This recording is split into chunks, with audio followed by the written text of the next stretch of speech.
জুলাই আগস্টের পট পরিবর্তনের পর স্থবির হয়ে থাকা ভারতীয় ভিসা কার্যক্রম শুরু হয়েছে আবারও। প্রায় 2 বছর পর গত রবিবার থেকে আবারও পুরোদমে চলছে ভারতীয় ভিসা আবেদনের প্রক্রিয়া। আবেদন শুরুর পর থেকেই ভারতীয় ভিসা আবেদন সেন্টারের ঢাকা অফিসের সামনে দেখা মিলছে আবেদনকারীদের লম্বা সারি।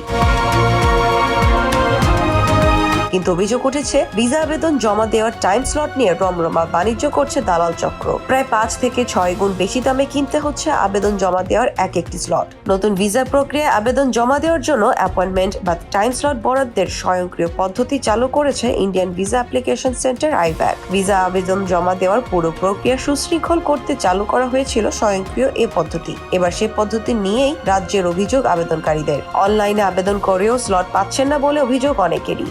অভিযোগ উঠেছে হ্যাকারদের সাহায্যে দালাল চক্র বুক করে নিচ্ছে বেশিরভাগ স্লট। নির্ধারিত 1500 টাকার পরিবর্তে প্রতিটি স্লট বিক্রি হচ্ছে 7 থেকে 8,000 টাকায়। এতে ভোগান্তিতে পড়ছেন সাধারণ আবেদনকারীরা।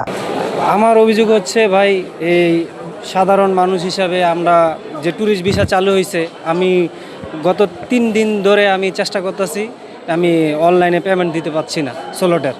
তো আমার অভিযোগ হচ্ছে স্লটটা যেমন আমাদের সাধারণ মানুষের লাগানোর মাধ্যমে এনে দেয়, আমরা যেমন স্লটের ছাড়া যেমন আমরা ট্যুরিস্ট আবেদন করতে পারি। আগে যেমন নর্মাল ছিল, এখন যেমন আমরা নর্মালভাবে এই কাগজপত্র জমা দিয়ে সুন্দরভাবে ভিসা নিতে পারি। এটা আমাদের প্রত্যাশা। সাধারণ মানুষ খুবই কষ্টে আছে, যারা দালালের মাধ্যম ছাড়া স্লটগুলো নেওয়া যাচ্ছে না। এমনকি প্রত্যেকটা স্লট নিতে হলে এখন 7,000, 8,000 টাকা, 10,000 টাকা যাতে যেমন পারে নিচ্ছে।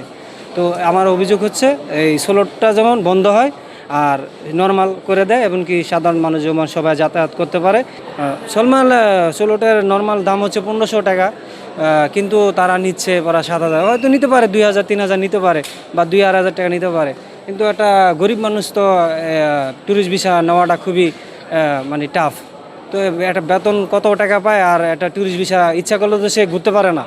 দালালের কাজ তো করছে যে এজেন্সিগুলাই, প্রত্যেকটা এজেন্সিতে কেনা কয় আপনার ভিসা ফাইল করে দেয়, তাদের কাছে স্লট আছে, কিন্তু সাধারণ মানুষ ইচ্ছা করলেও পারে না। ট্রাই করছি, কালকে সারাদিন চেষ্টা করছি, আমি পেমেন্ট দিতে পারি না। আর আমরা যেমন স্লটের পেমেন্ট প্রদান করতে পারি, এটা যেমন সহজ করে দেয়, হ্যাকারদের হাতে যেমন এইগুলো না যায়। স্লট নিয়ে ভোগান্তির পাশাপাশি অনেকেই কারিগরি ত্রুটিরও অভিযোগ তুলেছেন। আবেদনের পর পেমেন্ট করার সময় লগ ইন সংক্রান্ত জটিলতার কথাও বলেছেন কেউ। পেমেন্ট করার পর স্বয়ংক্রিয়ভাবে আবেদন বাতিল হওয়ারও অভিযোগ উঠেছে। আবেদনটা অ্যাকসেপ্ট করার পরে এখন আমি টাকা পেমেন্ট দিতে গেছি, টাকা পেমেন্ট হলো না, পরবর্তীতে আমার আইডিতে ঢুকতেই পেয়ে না। হ্যাঁ, এটা কোন ধরনের প্রতারণা? এটা তো ওয়ান কাইন্ড অফ প্রতারণা। ঠিক আছে, তাহলে এই যে ইন্ডিয়ান হাই কমিশন যে ভিসা দিতেছে, ঠিক আছে, এই যে ভিসা দেওয়ার পরে আমরা যে হয়রানির শিকার হইতেছি, এই স্লট বাণিজ্য টাণিজ্য এগুলো বন্ধ করে না কেন?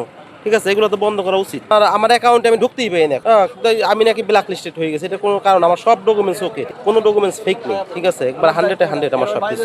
সমস্যার সমাধানটা দ্রুত করা উচিত। বিভিন্ন যে গ্রুপগুলো আছে ফেসবুকে, ওইখানে দেখি যে লেখালেখি হয় যে মানে এটা ব্ল্যাক লিস্টেড। ঠিক আছে, এখানে নাকি আর ঢোকা যাবে না 6 মাসের মধ্যে।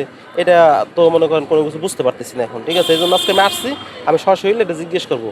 অভিযোগ থাকা সত্ত্বেও ভিসা আবেদন পুনরায় চালু হওয়ার স্বস্তি প্রকাশ করছেন অনেকেই। তবে কিছু নিয়ম শিথিল করার দাবি আবেদনকারীদের। ভবিষ্যতে আর যাতে ভিসা কার্যক্রম বন্ধ না হয়, সেই জন্য বাংলাদেশ ভারত কূটনৈতিক সম্পর্কের উপর জোর দিয়েছেন অনেকেই। বিষয়টা 2 বছর আগে আমাদের যে সিচুয়েশনটা ছিল, ওই সিচুয়েশনে একটু টাফ ছিল।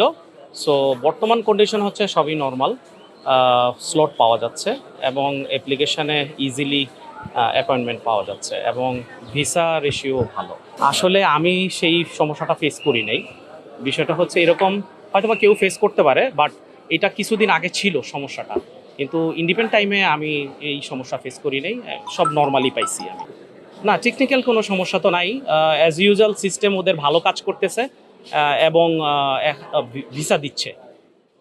গত 28 জুন থেকে পুনরায় শুরু হয় ভারতীয় ভিসা আবেদন কার্যক্রম। ঢাকা, চট্টগ্রাম, রাজশাহী, সিলেট ও খুলনায় মোট 5টি আইভ্যাক সেন্টারে চলছে এই কার্যক্রম। সকল ধরনের অভিযোগ আমলে নিয়ে ভারতীয় হাইকমিশনারের কাছে সুশৃঙ্খল ভিসা আবেদন পদ্ধতির দাবি জানান আবেদনকারীরা। Arafat Hossain, Daily observer.